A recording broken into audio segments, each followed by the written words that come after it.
What if the real danger wasn't what you feel or think, but the places you put yourself in every single day? Jung discovered that 90% of people's mental strength is destroyed by invisible environments, psychological prisons you live in without even noticing. Maybe you've already felt this. You open your phone and your energy vanishes. You leave a family gathering feeling smaller than when you walked in.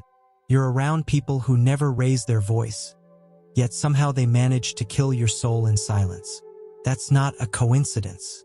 These are places that steal your identity little by little until you can't remember who you really are. If you don't learn to see these 9 environments, they'll keep draining your life day after day. But there's a way out. Today, I'm going to show you each one of them, and the path Jung revealed to escape, rebuild your authenticity, and never lose yourself in these places again. And here's the scary part. These environments don't even look threatening. They're common, even ordinary. But that's exactly why they're so destructive. Stick with me, because in the next few minutes you'll find out which ones already have you trapped, and how you can finally break free. Carl Jung used to say that our mind doesn't exist in isolation. It's constantly being shaped by the environments we're in. Every space, whether physical or psychological, carries an atmosphere that acts on you without asking permission. And here's the dramatic part. You think you're the one in control, but more often than not, it's the environment steering your mood, your decisions, and even the way you see yourself. The purpose of this video is simple and straight to the point, to show you the 9 places that are destroying your mind without you even realizing it. More than that, I want to teach you how to spot them and share the protocol Jung left us to escape them. Because it's not enough to just identify what weakens you, you've got to learn how to move toward spaces that actually sustain who you are. The method is clear. Observe, name, and choose. Observe how you feel in each space. Do you leave lighter or heavier? Name what's happening inside you in those places. Anxiety, emptiness, comparison. And choose whether that environment deserves to keep having access to your mind. This simple practice is the key to starting to get your clarity back.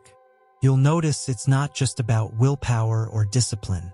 Many times, the reason you can't move forward is because you're breathing the wrong air. You're surrounded by people, contexts, and relationships that act like an invisible cage. Once you see this, the weight you've been carrying stops being a mystery. It has an address and it can be avoided. In the next few minutes, I'm going to walk you through these 9 places. And I promise you, once you know them, you'll never look at your relationships, your spaces, or your decisions the same way again. Because this isn't just about changing your environment. It's about changing how you protect your mind. The first place that destroys your mind is the echo chamber. That's when you only hear what you already believe, without any healthy confrontation.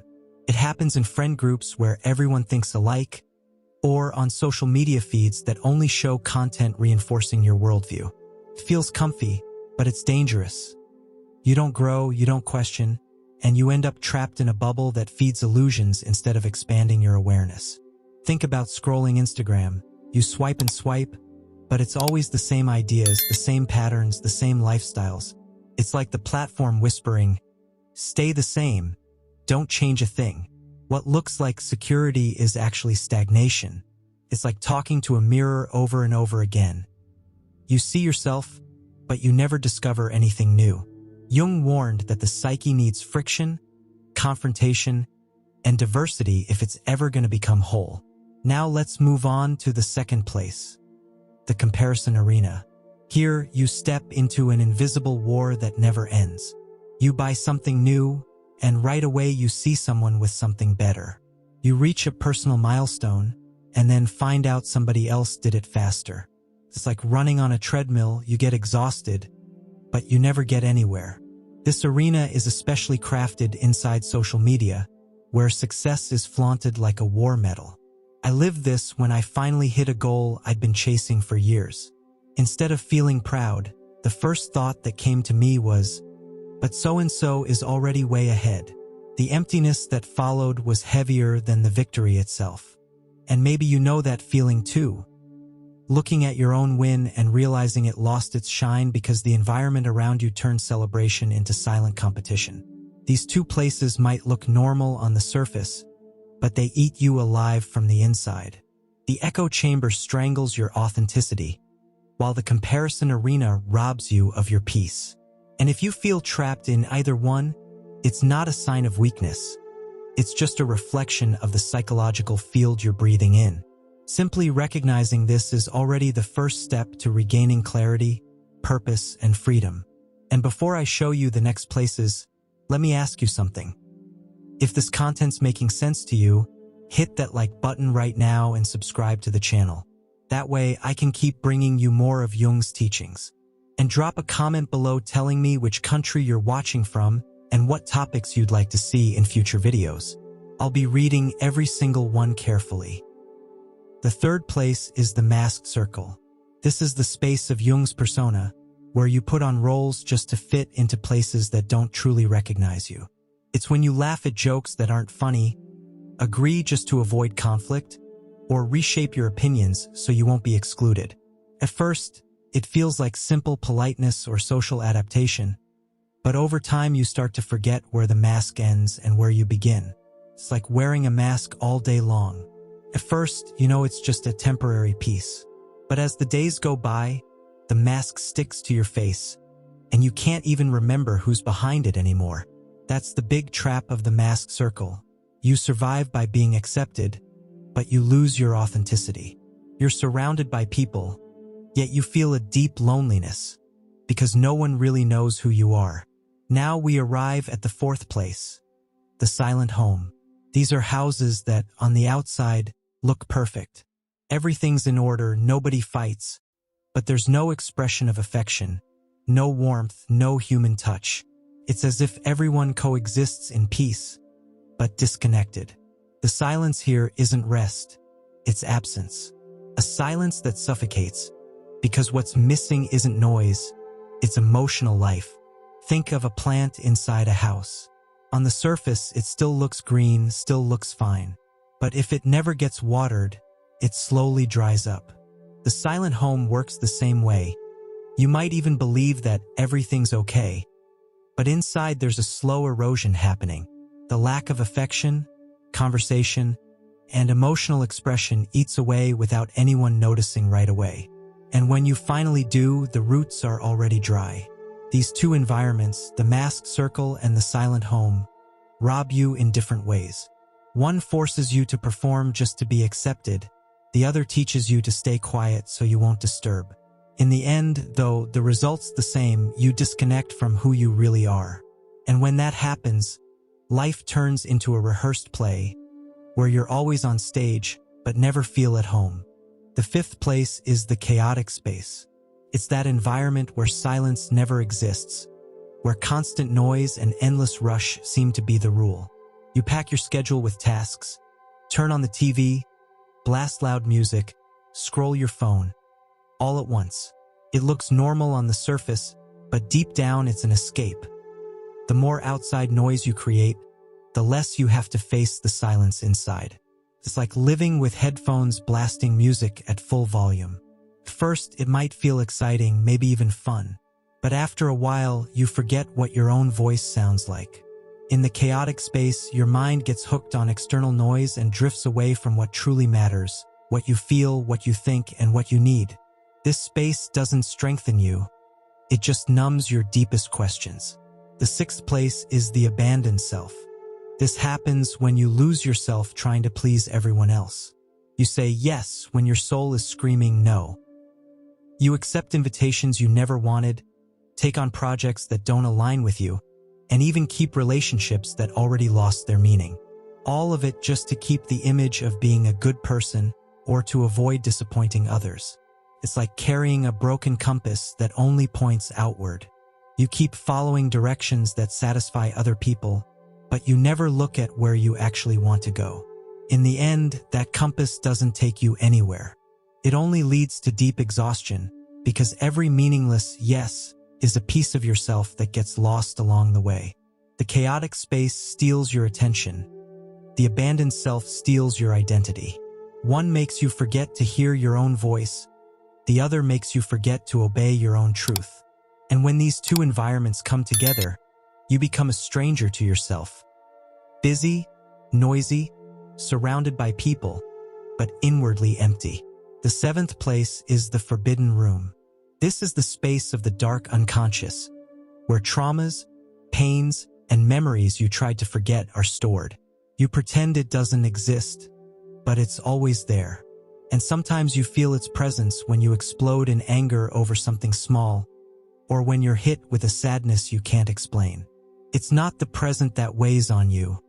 It's the door to that basement you've been avoiding. It's like a locked cellar full of ghosts. You pile furniture in front of the door, try to act like it's not there. But every now and then you hear noises from inside. Those are the parts of you that got rejected, but never disappeared. The more you run from them, the stronger they get. Jung used to say, what doesn't become conscious returns as fate, meaning what you refuse to face will eventually come back to control you. The eighth place is the digital persona prison. This is the modern version of Jung's masks. You build an online avatar, edit photos, write polished captions, showcase your achievements, but you rarely show who you really are. Little by little, you start living more for that digital character than for your actual life. And when the you on the screen gets more attention than the flesh and blood you, the prison is born. It's like your curated profile becomes a cage. On the outside, it looks shiny, organized, and perfect. But on the inside, you're drifting further and further away from your truth. You start measuring your worth by likes and comments, and you forget what real recognition feels like offline. The catch is, this prison is one you built yourself, and only you can decide to break those bars. The forbidden room chains you to the past. The digital persona prison chains you to a character in the present. One haunts you with ghosts you don't want to face. The other pulls you away from what truly matters here and now. And when the two combine, you end up divided. Part trapped in old wounds, part stuck in a fake character, with no room left to be whole. But there's still one more place, maybe the most dangerous of them all. It isn't loud or obvious like the others, and that's exactly why it can corrode your mind in an almost invisible way. And that's the place we're going to talk about next. You don't even realize you're trapped. Here, you start seeing in others what you can't stand in yourself. The impatience you criticize, the envy you point out, the arrogance you condemn. Most of the time, they're just reflections of the inner battles you haven't had the courage to face. It's like walking around with dirty glasses. You step outside and believe the whole world is stained, when in reality, the dirt's on the lenses you're wearing. In the projection maze, you live in constant war, accusing others, doubting everyone, creating invisible enemies. The problem is, the more you project outward, the further you drift from seeing what really needs healing inside. Jung said this is the point where the mind can either lose itself completely or begin to transform. Unconscious projection is dangerous because it fuels paranoia, endless criticism, and isolation. You convince yourself the problem is out there in the world, but the truth is the reflection is yours. Recognizing this demands humility and courage, two rare qualities, but absolutely necessary to escape this maze. So what's the way out? Jung called it the individuation process, a path toward your authentic self. It's not quick, it's not easy, but it's freeing. And it can be summed up in 6 steps that work like a protocol to stop living in environments that destroy your mind. Let me show you how to put this into practice. First, recognize the environment. Observe how you feel in the places you frequent. Do you leave lighter or heavier? Second, audit where you're trapped. Notice which environments still control you, even silently. Third, conscious withdrawal. Reduce or cut off contact with these spaces when possible, even if it hurts or feels hard. The fourth step is shadow integration. Facing what you've always avoided, traits you rejected, pains you hid, buried memories. Instead of projecting onto others, you embrace them within. The fifth step is rebuilding the authentic self. Discovering what truly matters, what makes sense for you, and starting to live based on that truth. Finally, maintenance. not returning to those destructive places, no matter how tempting they may seem. This process isn't a straight line. It's a cycle you revisit throughout life. But each time you go through it, your clarity grows, your identity strengthens, and your freedom expands. And this is the real promise. Once you understand the environments shaping your mind and learn how to choose where to remain, you stop merely surviving and finally start living with authenticity. So now that you know all these places, here's the question. Will you keep letting these environments dictate who you are? In the end, it all comes down to one thing: psychological sovereignty. The power to not be a hostage to environments that drain your energy, steal your identity, and make you feel small for no apparent reason. This isn't your weakness. These are places that weaken you. But now you know how to get out. So let me leave you with a question that could change the way you live from here on out. Which of these 9 places have you been spending way too much time in? That reflection is the first step to reclaiming your clarity and your authenticity. If this video made sense to you, hit the like button right now, subscribe to the channel, and turn on notifications. That way, I can keep bringing you more of Jung's teachings and deep psychology content. And drop a comment below. Which country are you watching from? And what topics would you like to see in the next videos? I read every single comment, and a lot of times that's exactly where the next ideas are born. And before you go, here's a heads up. The next video on your screen will show you why losing motivation after facing your shadow isn't failure, but actually a sign of transformation. Don't miss it because it completes what you've learned here today.